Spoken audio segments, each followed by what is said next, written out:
વધુ એક એરબેઝ પર હુમલો કરવામાં આવ્યો। પાકના સિંધ પ્રાંતમાં આવેલા ભોલારી એરબેઝ પર હુમલો કરાયો। એરબેઝ પર ધુમાડાના ગોટે ગોટા જોવા મળ્યા છે। ભોલારી એરબેઝ પર ભારે નુકસાનના અહેવાલ મળી રહ્યા છે। ભોલારી એરબેઝ પર F-16 અને JK-17 સહિતના યુદ્ધ વિમાનો રાખવામાં આવે છે।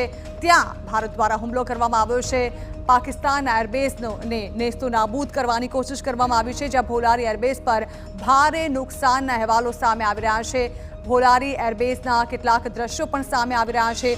તસવીરોમાં જોઈ શકાય છે કે ત્યાં આગ લાગી ચૂકી છે।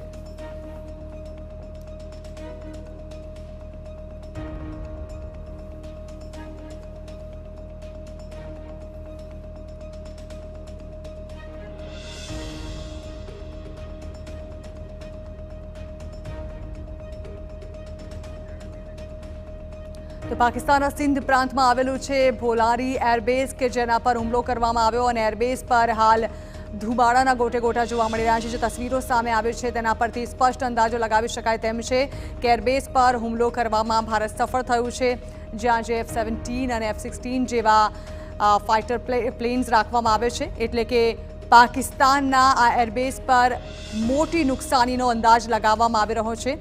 એક બાદ એક પાકિસ્તાનના એરબેઝને નિશાને લેવામાં આવી રહ્યા છે, જેમાંથી ભોલારી એરબેઝ પર હુમલો કરાયો છે।